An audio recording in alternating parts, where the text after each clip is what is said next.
आज मुसलमानों के लिए कयामत गुजार देने वाला फैसला लिया गया है। जी हाँ दोस्तों, बिल्कुल सही सुना आपने।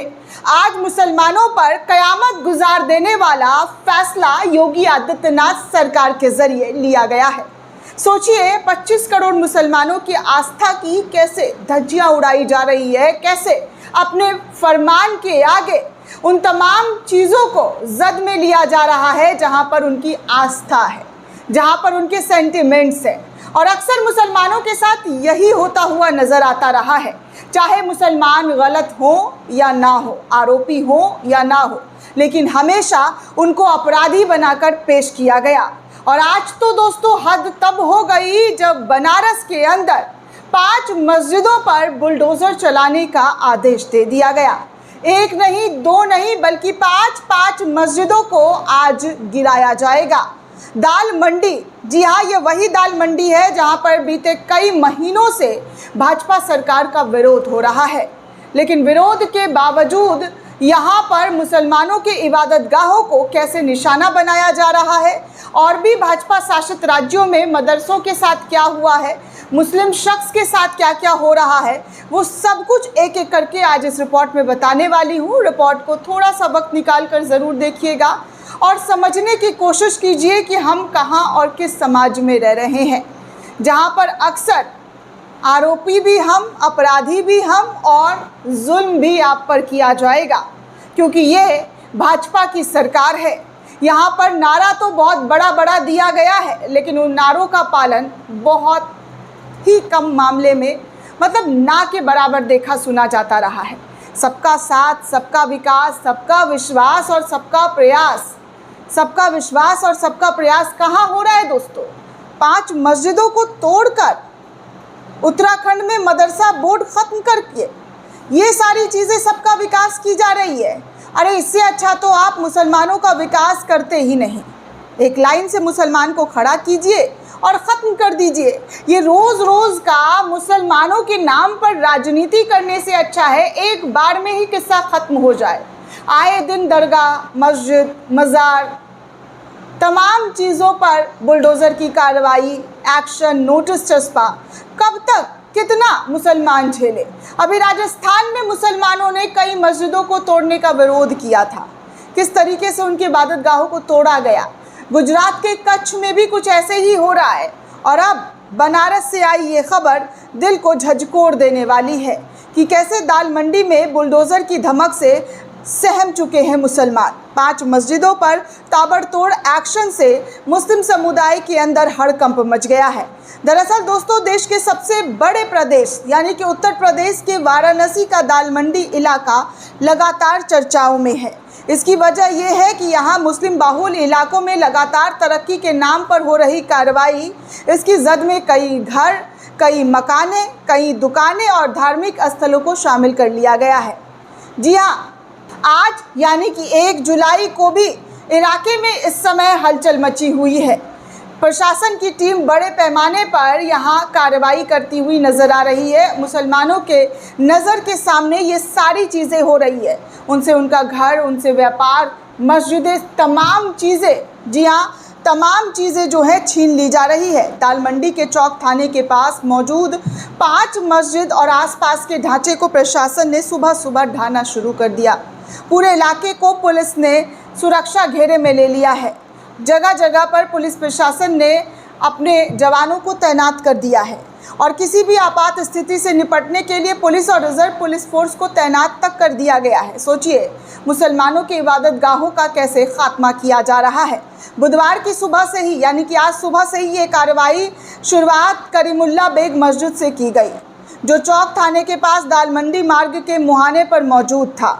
बताया जा रहा है कि ये मस्जिद लगभग 26 साल पुरानी ऐतिहासिक इमारत थी।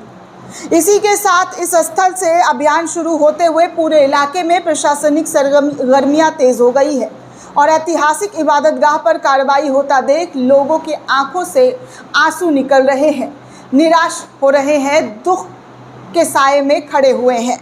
इसके बाद अन्य धार्मिक स्थल और आसपास बने निर्माणों को भी कार्रवाई के दायरे के जद में लिया जा रहा है। इसमें संगमरमर वाली मस्जिद, मस्जिद अली रज़ा खान मस्जिद, निसारन और मस्जिद रंगीले शाह शामिल हैं। इन सभी स्थानों पर या तो मीनारों को हटाने की प्रक्रिया शुरू की गई या फिर आसपास बने दुकानों और दूसरे ढांचों पर भी कार्रवाई शुरू कर दी गई है। मस्जिद अली रज़ा खान और मस्जिद निरासन में प्रशासन की टीम ने पहले पैमाइश की और उसके बाद अवैध निर्माण को चिन्हित करके कार्रवाई करना शुरू कर दिया।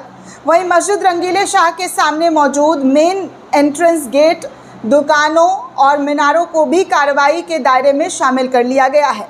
मतलब यहाँ पर कोई भी ऐसी चीज़ बाकी नहीं रही है जो मुसलमान खुद को अपना धार्मिक इबादतगाह स्थल कह सके, क्योंकि यहाँ हर तरफ बुलडोज़र की कार्रवाई हो रही है और धड़ल्ले से हो रही है। आपात स्थिति को निपटने के लिए पुलिस प्रशासन तक को बुला लिया गया है कि कोई अगर विरोध करे तो उस पर कैसे कार्रवाई की जाएगी। ये सारा पुख्ता इंतजामात यहाँ पर किया गया है।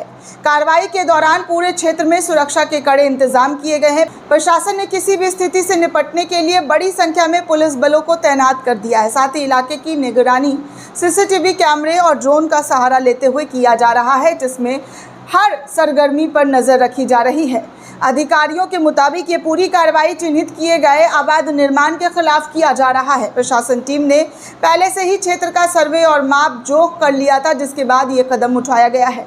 जबकि मुस्लिम पक्ष का कहना है कि कैसे उनके धार्मिक स्थलों को निशाना लगातार भाजपा के शासन में बनाया जा रहा है। सदियों पुरानी मस्जिदों को, मज़ारों को, दरगाहों को तोड़ा जा रहा है अवैध बताते हुए। सालों से इस मस्जिद को क्यों नहीं तोड़ा गया जब ये अवैध थे? आज भाजपा के शासन आने के बाद और सबसे ज़्यादा दोस्तों 2027 का चुनाव नज़दीक है, सर पर है उत्तर प्रदेश में, तो ऐसी कार्रवाई करके जो दिखाने की कोशिश की जा रही है उसको देखिए और समझिए। चलिए मैं आपको दूसरी खबर ये भी बता दूं कि क्या और कैसे उत्तराखंड में मदरसा बोर्ड ख़त्म कर दिया गया है। जी हाँ, नया प्राधिकरण लागू कर दिया गया है। 1 जुलाई से कई अल्पसंख्यक शिक्षा पूरी तरीके से, जी हाँ, शिक्षा की पूरी व्यवस्था को ही चेंज कर दिया गया है।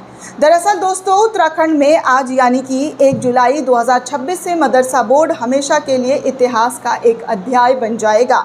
राज्य सरकार ने बड़े बदलाव करते हुए अब तक काम कर रहे उत्तराखंड मदरसा बोर्ड को बीते दिनों ख़त्म कर दिया था। मंगलवार रात 12 बजे के बाद बोर्ड का अस्तित्व खत्म हो गया और उसकी जगह उत्तराखंड राज्य अल्पसंख्यक शिक्षा प्राधिकरण के नाम से कामकाज जो है वो शुरू किया गया है। अब पहाड़ी राज्यों में सभी अल्पसंख्यक शिक्षण संस्थान इसी नए प्राधिकरण के दायरे में आएंगे। इस फैसले से पहले मुख्यमंत्री पुष्कर धामी ने स्पेशल सेक्रेटरी प्राग मधुकर धाकते को नोटिफिकेशन जारी करते हुए बताया था कि वो नए नियम 1 जुलाई 2026 से लागू करेंगे। उन्होंने कहा कि बुधवार यानी कि आज से राज्य के सभी अल्पसंख्यक शिक्षण संस्थान नई व्यवस्था के तहत काम लागू करना शुरू कर दिया है, यानी कि 1 जुलाई को मुसलमानों को डबल झटका। धामी सरकार का कहना है कि इस बदलाव का मकसद अल्पसंख्यक समुदाय के बच्चों को बेहतर आधुनिक शिक्षा उपलब्ध कराना है। नोटिफिकेशन के मुताबिक राज्यपाल lieutenant general retired Gurmeet Singh ने उत्तराखंड राज्य अल्पसंख्यक शिक्षा प्राधिकरण के गठन और इसके अध्यक्ष सहित 12 सदस्यों की नियुक्ति को मंजूरी तक दे दी है।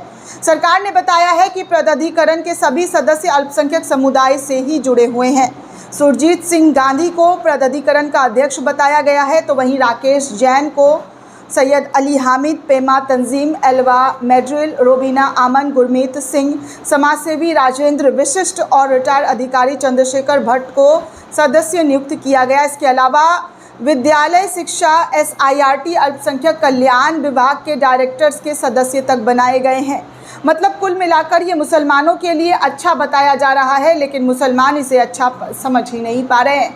मतलब हमेशा की तरह मुसलमानों पर अपना लाया गया कानून जो है कैसे थोपा जाता है, चाहे वो CA NRC का बिल हो या वक्फ संशोधन कानून, और अब मदरसा बोर्ड को ख़त्म कर उनके ऊपर एक नया कानून ला दिया गया है। मतलब 1 जुलाई को दो आफत मुसलमानों के सिर पर लाकर डाल दिया गया है। भले ही उन्हें पसंद हो ना हो, उससे कोई फ़र्क नहीं पड़ता है, क्योंकि सरकार को पसंद आ गया है तो सरकार ऐसे कदम और कानून उठाते हुए जो है कानून बनाते हुए नज़र आते हैं। सोचिए ऐसा कोई हिंदू धर्म के साथ क्यों नहीं बनता है ऐसा कोई कानून? अक्सर मुसलमानों के लिए ही क्यों कानून बनाए जाते हैं? सोचने वाली बात है दोस्तों। आप समानता और बेहतरी की बात करते हैं तो समानता देने के लिए और भी धर्मों के नियम कानून क्यों नहीं बदले जाते हैं, जो इतने धड़ल्ले और आसानी से मुसलमानों के नियम कानून को बदल दिया जाता है। वहीं जाते जाते आपको बता दूं तो गाज़ियाबाद में राहुल नामक व्यक्ति ने उसकी कार से बाइक टच हो जाने के बाद अपने दोस्तों के साथ मिलकर मोहम्मद जैद को पीट कर मौत के घाट उतार दिया गया। मुस्तफ़ाबाद निवासी जैद अपने दोस्त के साथ स्विमिंग पूल में नहाने के लिए बाइक से निकला था कि तभी लोनी बॉर्डर के पास उसकी बाइक राहुल नाम के एक शख्स के साथ टच हो गई, जिसके बाद राहुल ने मासूम जैद को बहुत बेरहमी से पीटा और पिटाई करके अपना पेट नहीं भरा तो उसने उसे कार में डालकर नज़दीक ही मनीष प्रॉपर्टी दफ्तर ले गया और दफ्तर में ले जाकर भी उसके साथ मारपीट की गई। मारपीट इतनी की गई कि अब जैद की मौत हो गई है, वो इस दुनिया में नहीं रहा। जैद की बहन मीडिया को दिया गया बयान सुना। जी हाँ, जैद की बहन ने मीडिया को दिया गया बयान में कह रही है कि मेरा छोटा भाई जैद के हत्यारों के घरों पर योगी का बुलडोज़र कब चलेगा, क्या उनका भी इनकाउंटर किया जाएगा, ये जैद की बहन की मांग है। ये योगी सरकार से पूछा हुआ सवाल है। जितनी धड़ल्ले से मुसलमान आरोपी होते हैं, उनके घरों को, उनके मदरसों को, उनके तमाम परिवार को अपराधी बता दिया जाता है, तो क्या ये राहुल और मनीष प्रॉपर्टी जैसे लोगों को योगी आदित्यनाथ सबक सिखाएंगे? वैसे दोस्तों, मुझे नहीं लगता है कि कोई भी ऐसी सबक मुसलमानों के मामले में सिखाई जाएगी। अपना ओपिनियन बता रही हूँ, क्योंकि अमूमन ऐसी चीज़ें होती दिखाई देती नहीं है। जितनी तेज़ी से मुसलमानों के घरों पर बुलडोज़र चलता है, उतनी तेज़ी से शायद राहुल और मनीष जैसे लोगों के घरों पर बुलडोज़र नहीं चलेगा और ना ही कार्रवाई होगी। दोस्तों, ये पूरी रिपोर्ट आपको कैसी लगी हमें कमेंट करके ज़रूर बताइएगा। साथ ही साथ चैनल को ज़्यादा से ज़्यादा लाइक, शेयर और सब्सक्राइब करना बिल्कुल भी ना भूलें। शुक्रिया दोस्तों।